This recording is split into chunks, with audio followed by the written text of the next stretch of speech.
paixão de Cristo segundo os Evangelhos.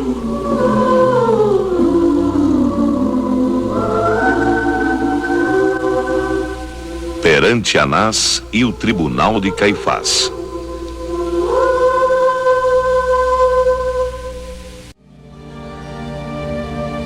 Passava da meia-noite. Jerusalém estava adormecida. A multidão com gritos e vaias conduzia o mestre através das ruas desertas até o palácio de Anás, ex-sumo sacerdote. Cristo deveria ser julgado formalmente perante o Sinédrio, mas foi submetido a um julgamento preliminar por Anás. Sob o governo romano, o Sinédrio não podia executar a sentença de morte. Só podia interrogar o prisioneiro e dar a sentença para ser ratificada pelas autoridades romanas. Era, portanto, necessário apresentar contra Cristo acusações que fossem consideradas criminosas pelos romanos. Também era preciso achar uma acusação que o condenasse aos olhos dos judeus. Duas acusações os sacerdotes desejavam manter. Se pudessem provar que Jesus era blasfemo, seria condenado pelos judeus. Se culpado de sedição, isso garantiria a condenação por parte dos romanos. A segunda acusação procurou Anás estabelecer em primeiro lugar. Pensava obter alguma declaração provando que ele estava procurando fundar uma sociedade secreta com o intuito de estabelecer um novo reino.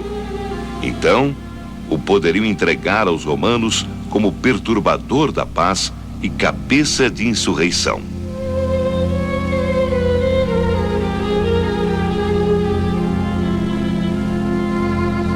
Cristo lia claramente os desígnios deles e, diante das insinuações maldosas, respondeu: Eu falei abertamente ao mundo. Eu sempre ensinei na sinagoga e no templo, onde todos os judeus se ajuntam, e nada disse em oculto.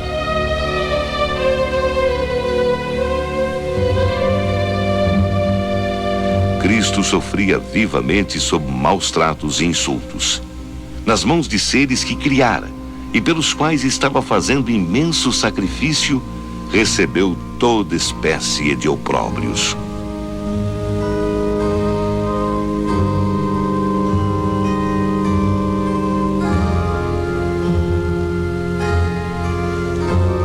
Os anjos do céu testemunhavam todo o movimento contra seu amado comandante. Ansiavam por libertá-lo, mas não estavam autorizados para isso.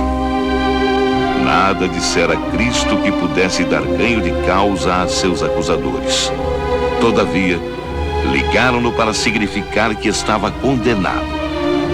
Cumpria, no entanto, haver um simulacro de justiça. Era necessário que houvesse a forma de um julgamento legal. Foram convocadas testemunhas falsas. Fizeram acusações que não puderam comprovar, mas nada haviam conseguido. Anás ordenou que Jesus fosse conduzido a Caifás. Este pertencia à classe dos saduceus, alguns dos quais eram os mais furiosos inimigos de Jesus.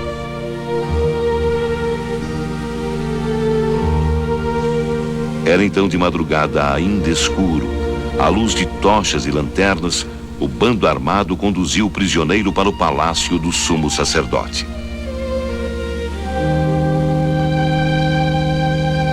Enquanto se reuniam os membros do Sinédrio, Anás e Caifás tornaram a interrogar Jesus, mas sem êxito. Caifás assumiu a presidência do tribunal. Ele considerava Jesus como rival.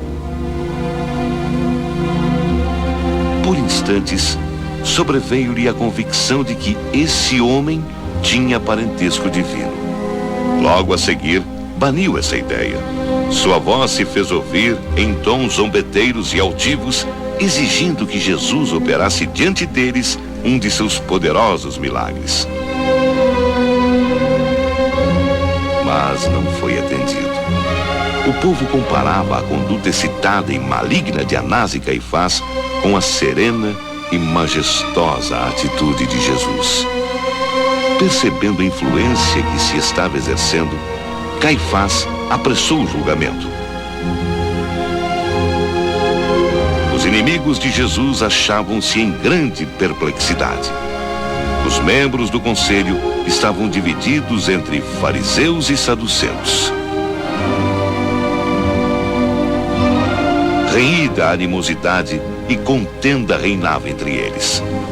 Finalmente, falsas testemunhas foram subornadas para acusarem a Jesus de incitar rebelião. Seus testemunhos se mostraram vagos e contraditórios.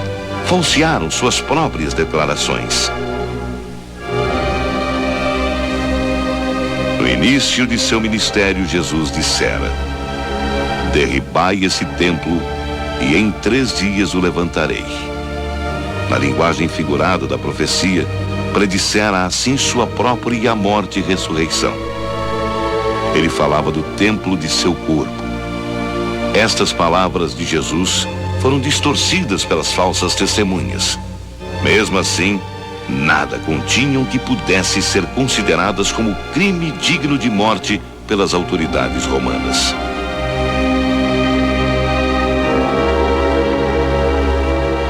Pacientemente e em silêncio, Jesus escutava os contraditórios testemunhos.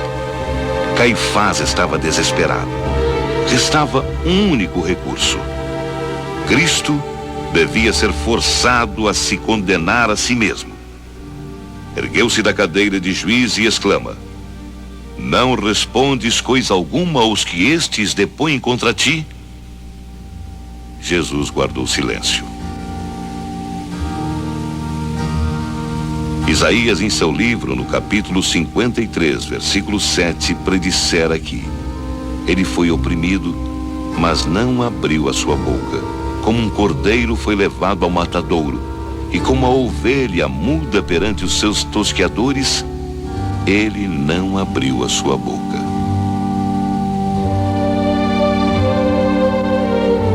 Finalmente Caifás, erguendo para o céu a mão direita, dirigiu-se a Jesus na forma de um solene juramento: conjuro-te pelo Deus vivo que nos diga se tu és o Cristo, o Filho de Deus. Todos os olhares se voltaram para o prisioneiro. Tu o disseste.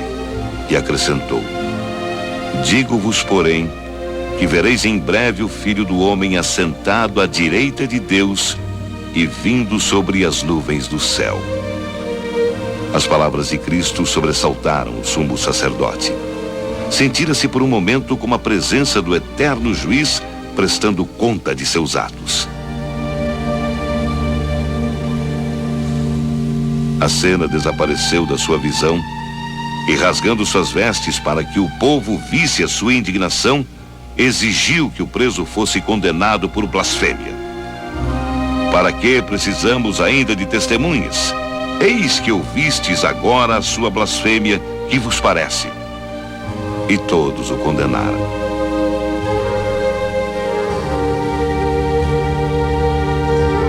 O sinédrio declarara Jesus digno de morte, mas era contrário à nação judaica julgar um preso à noite. Não obstante, o Salvador foi tratado como um criminoso condenado, levado para a sala da guarda, foi maltratado e zombado pelos mais baixos e vis da espécie humana.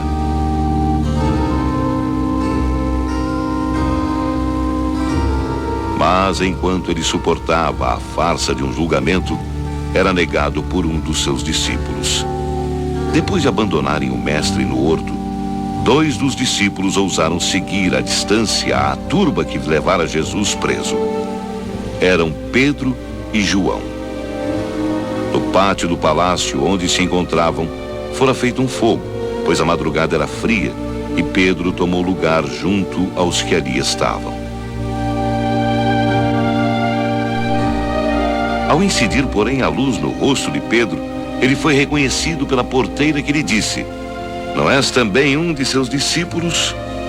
Pedro, confuso e envergonhado, fingiu não compreender, mas, diante da insistência, respondeu: mulher, não o conheço.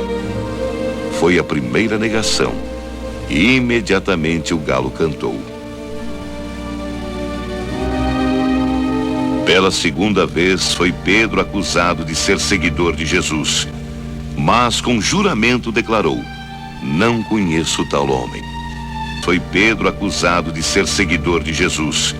Diante disto, Pedro se exaltou e com imprecação e juramento negou ao mestre. Novamente o galo cantou. Pedro então lembrou-se das palavras de Jesus: antes que o galo cante 2 vezes, 3 vezes me negarás.